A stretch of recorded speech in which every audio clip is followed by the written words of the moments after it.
कुछ फिल्में ऐसी होती है जो आती है और चली जाती है, और फिर कुछ ऐसी होती है जो खत्म होने के बाद लंबे समय तक सोचने पर मजबूर कर देती है। तो चलो देखते हैं भाई फ्रेडी मूवी को। मुंबई के एक फेमस डेंटिस्ट जिनका नाम है डॉक्टर फ्रेडी जिनवाला, उनकी ये कहानी है। वो एक शाय और अपने में रहने वाला लड़का है। वो रोमांस में असफल रहा है और वो उसी कैफे में अपनी ब्लाइंड डेट्स करता रहता है और हर बार रिजेक्ट हो जाता है। उस कैफे के वेटर उसका मजाक बनाते हैं क्योंकि वो बहुत दिनों से ब्लाइंड डेट्स में फेल हो रहा है। आखिरकार वो एक लड़की के प्यार में पड़ता है। वो एक शादी में लड़की को देखता है और उसे पता चलता है कि वो शादीशुदा है। वो उस लड़की से बात करने की कोशिश करता है, लेकिन उसका पति रुस्तम हद से ज्यादा उस पर जलने लगता है, एक घूंसा मार देता है। वो लड़की अगले दिन उसके क्लिनिक जाती है और बताती है कि उसका नाम कहनाज ईरानी है। फ्रेडी जो कहनाज के प्यार में है उसका पीछा करना स्टार्ट कर देता है। फिर काफी मुलाकातों के बाद वो आपस में मिलने लग जाते। कहनाज अपने पति के साथ एक अपमानजनक विवाह में है, जो कायनाज की थोड़ी सी गलती पर उसके साथ काफी मारपीट करता है। ये सारी चीजें कायनाज के साथ होते हुए फ्रेडी सब नोटिस करता है। वो फैसला करता है कि रुस्तम के मौत के साथ ही तुम्हारी मारपीट बंद हो जाएगी, लेकिन कायनाज शुरू में इस विचार पर पहले फ्रेडी को मना कर देती है और जल्दी ही हार मान जाती है। उसके बाद फ्रेडी एक प्लान बना लेता है और रुस्तम को कार से मार देता है।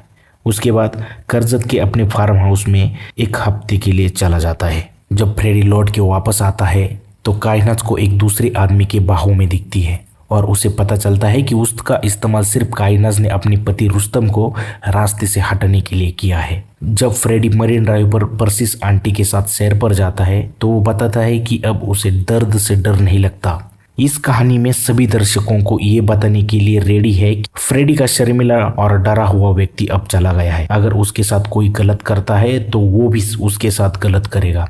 अब फ्रेडी कायनाज और रेमंड से सॉरी बोलने के लिए उनका पीछा करना स्टार्ट कर देता है। वो लोग उसे सॉरी नहीं बोलते। फालतू कछुआ हार्डी को ले जाता है और उसका सूप बनकर उसे मार देता है। फ्रेडी हार्डी के लिए एक कब्र खोदता है और हार्डी के सामान को वहां पर दफना देता है। फ्रेडी अब इस खेल को हमेशा के लिए खत्म करने का फैसला करता है। अब ये केवल कायनाज और रेमंड के मौत के साथ ही खत्म होगा। फ्रेडी अब उन दोनों को हैरेस करने लगता है, उन्हें डराने लगता है और एक बार फिर अपनी करजत की फार्म हाउस पर जाने का फैसला करता है। वहां पर कायनाज और रेमंड को वहां आमंत्रित करता है।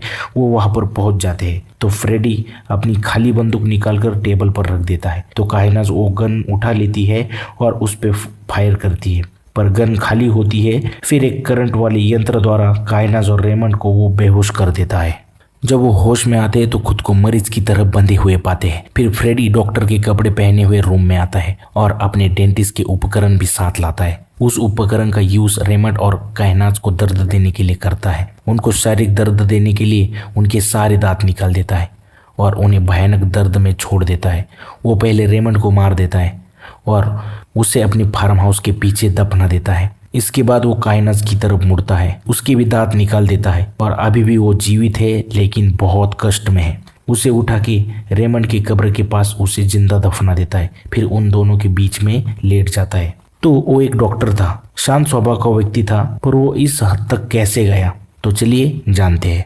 जब फ्रेडी रुस्तम को मार के उसके फार्म हाउस गया, उसने अपने और कायनाज के शादी के सपने सजाए थे। कायनाज को मिलने से पहले वो काफी दुखी स्वभाव का आदमी था, पर जब से कायनाज मिली तो उसके स्वभाव में बदलाव होने लगा।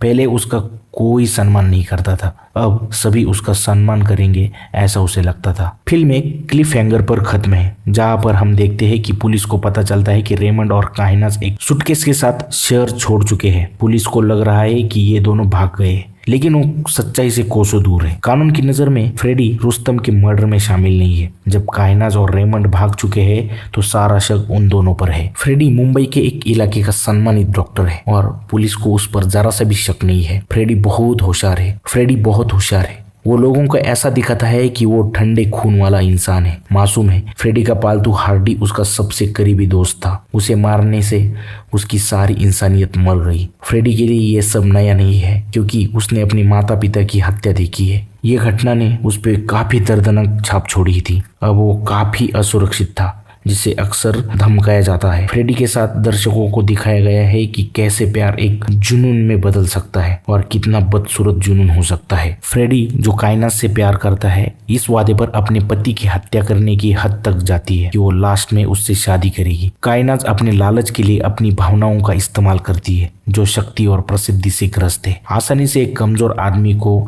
ऐसा खतरनाक काम करने के लिए प्रेरित करती है। फ्रेडी प्यार में अंधा और नफरत से दूसरे इंसान को मारने से नहीं कतराता। जब फ्रेडी काइनास को मारता है तो उसे कहता है कि वो अब भी उससे प्यार करता है। इससे हमें ये पता चलता है कि उसकी नफरत ने उसके लिए उसके प्यार पर काबू पा लिया है। तो है दोस्तों, अगर आपको मूवी पसंद आई हो तो प्लीज लाइक कर देना। अगर मैंने अच्छे तरीके से समझाया है तो जरूर से कमेंट सेक्शन में बता देना। और हाँ, अगर मुझसे कुछ गलती हो गई है तो भी बता देना। और मिलते हैं अपन ऐसी नेक्स्ट वीडियो में, तब तक के लिए भाई थैंक्स फॉर वॉचिंग।